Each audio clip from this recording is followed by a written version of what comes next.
My hair is done, so I don't want to myself anymore. It'd be like that. I hate hair depression. When your hair isn't done, it's more than just a bad hair day. Your mood shifts, your confidence takes a hit, and sometimes you just want to disappear. How can something as quote unquote simple as a new hairstyle have the ability to break us down and then make us feel whole again?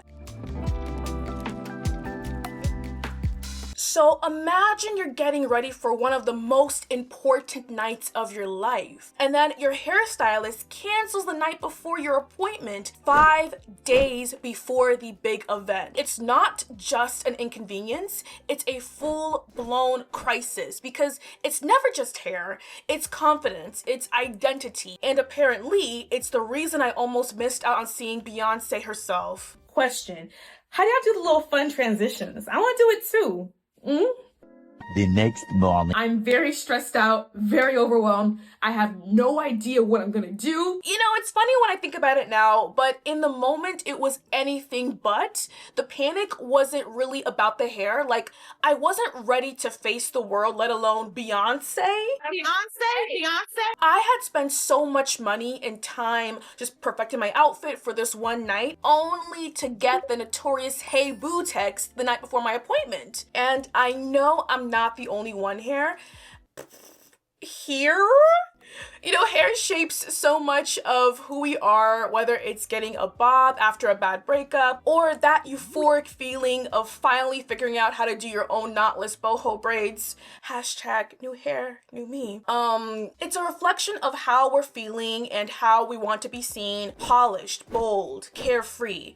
Our hair is always saying something, even when we don't mean for it to. That's why for some of us, hair holds so much more meaning. It's not just a bad hair day, it's the emotional weight of not feeling like yourself when your hair is not quote unquote done. And this is what we call hair depression. Honestly, I just want to crawl into a ball and cry myself to sleep, which I did last night. Hair depression is an overwhelming mix of sadness, anxiety, and just self-consciousness tied back to a deep emotional connection we have to our hair. Y'all, it is so intense that someone literally invented this thing called psychotherapy. Basically, they use hair care as a way to address mental health concerns. It's not that you got your hair done that made you feel better. What it is that you chose yourself. Sure, the obvious fix is just to get your hair done, but even that awkward window between styles can have you questioning your entire existence. You start canceling plans, avoiding mirrors, and just dodging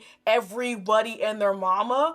And I couldn't pinpoint exactly where the term hair depression began, but it definitely has roots in the Black community, probably Black Twitter. And while this experience hits Black women the hardest, it's something that many people can relate to, like when you regret cutting bangs or when your roots are growing out just before a big event. In some ways, hair depression is universal, but for Black women, it runs much deeper because it's tied to centuries of history, culture, and identity. When society has spent centuries telling you that your natural hair is not good enough, it's no wonder we internalize that pressure. And I think that a lot of Black women can agree when I say that our hair feels like a statement, a symbol, and sometimes a Black woman's armor. Black hair has always been scrutinized and judged. From the hot combs that promised us respectability to relaxers marketed to us as a way to fit in, our hair has been shaped and reshaped by societal expectations. And even now, with protective styles like braids, locks, and twists, the pressure to conform has not gone away. These styles are still labeled as unprofessional or distracting in certain spaces. And let's talk about those spaces. I'm talking school, the office, and even social media. Managing our hair isn't just a personal preference. It sometimes feels like survival, having to navigate a world that expects our hair to be neat, acceptable, all coded ways of saying less blah. The microaggressions, the comments,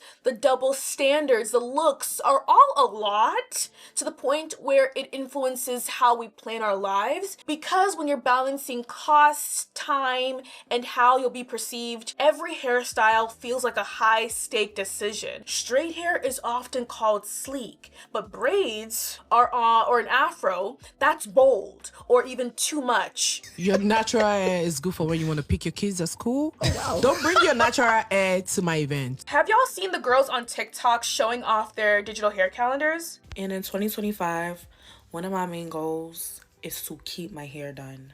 Keep the hair done. I was shocked to see that I was not the only one who did this. Like, our hair requires so much time, effort, and money to maintain that pre-planning becomes essential. You have to map out the weeks, sometimes months ahead, just to avoid dealing with your hair at inconvenient times. It also helps us to minimize the anxiety of hair emergencies and last-minute cancellations, or just the exhausting upkeep of just doing it all ourselves. Like these Nara Smith knotless boho braids took 16 hours of my life, not including the hair prep. I could barely move my index fingers by the time that I was done. And no wonder these girls are out here charging $400-500, because if I had to do it multiple times a week on multiple people, I would too. Now the question is, was it worth it? You know? Well, y'all tell me. Now, let's go back to that Beyoncé concert. I am sitting in Club Renaissance. From what I can see in the videos, there's like a whole walkway where the girls are gonna see me walk in. The vision. It's giving disco cowboy diva. And I wanted, no, I needed to have big Diana Ross type curls with braids in the front, so I wouldn't have to worry about, you know, sweating out my hair from all the dancing. I'd been doing my own hair for years, but I didn't know how to do feed-in braids, so when my stylist canceled, I was beyond stressed. The concert was way too close, and every hairdresser I had looked up was working government hours. Meanwhile, I'm over here working my 9 to 5, and y'all know how awkward and professionally inappropriate it would be to call in sick and then show up the next day with a new hairstyle. Will never do such a thing. We ended up being there 3 hours late to the concert because everything was just so last minute. But I feel like Beyonce knew I was having a hard time that day because she didn't even start until we were well positioned in our section with our drinks and everything. And it wasn't even like she was gonna stop in the middle of Alien Superstar to call me out for looking a hot mess anyways. She ain't no diva. Miss Beyonce Knowles Carter was not the one judging me. It was all happening up here. And there I was crying in the mirror like my life is falling apart. So I have no one to do my hair, and the concert is in 5 days. It's just a letdown. But to give myself some grace, at that time, life was definitely lifing. So it was just, you know, another thing just to add to the pile we're calling adulthood. So for some of the girls, and by some, I mean myself, when my hair isn't done, it's hard to feel like myself or my best self, if anything. Sometimes it's enough to make me just want to skip going out together. I'm not sure if any of y'all can relate. And even if I do push myself to go, instead of just enjoying the moment for what it is, I'm over here just caught up in my mind because there's this nagging feeling that everyone is staring at me. Probably not even true, but sometimes people do be looking, especially, you know, when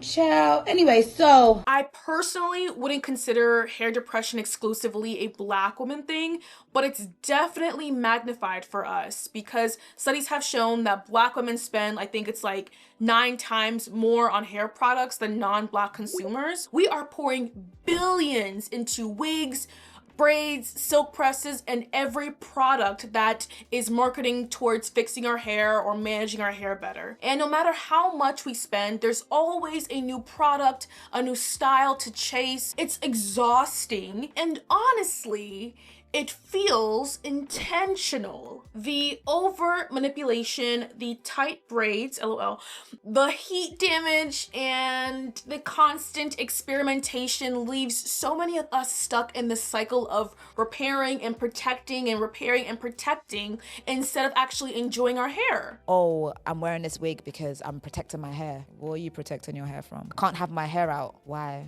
This whole cycle starts because society tells us our natural hair isn't enough, so we internalize the pressure and pour time and money and energy into changing it. And this is the part that really gets me, because the beauty standards create the problem, we internalize said problem, and then the industry profits off selling us the solution. It's a never-ending cycle. And instead of embracing our hair for what it is, we are left chasing an impossible standard. No matter how much curling custard I tried to use to define my curls, it was never gonna give 3C. I don't want this to come off as a, oh, woe is me, black women have it so hard, and da da da da da. This is just something that was on my mind since the last hair video I made, and I felt like it was worth bringing it to the girls. But I think that we can all agree that we all deserve the space to simply exist without judgment,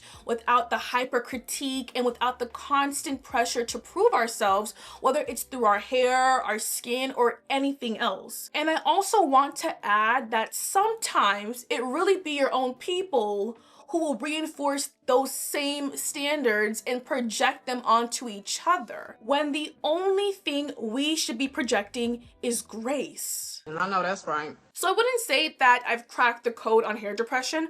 Honestly, I'm still figuring it out. But one thing I have learned is how to stop letting it control my life and my plans. For me, that meant investing into wigs. Having a few last-minute options has saved my mental health and my social life. For some people, the answer is just having a trusty go-to style that never fails. For others, it's accepting the fact that not every day is going to be a great hair day, and that's okay. Maybe hair depression is something that we're not actually meant to fix. Maybe it's about figuring out what works for you, whether it's a wig, a scarf, or just letting your hair do its thing. At the end of the day, your hair is yours. Love it, hate it, laugh about it, but no standard, no person gets to take that away from you. Now, I don't want to turn the comments into a trauma dumping session, but I'd love to hear about your unserious hair meltdown stories, or if you've subscribed, okay? So see you soon. Beyoncé,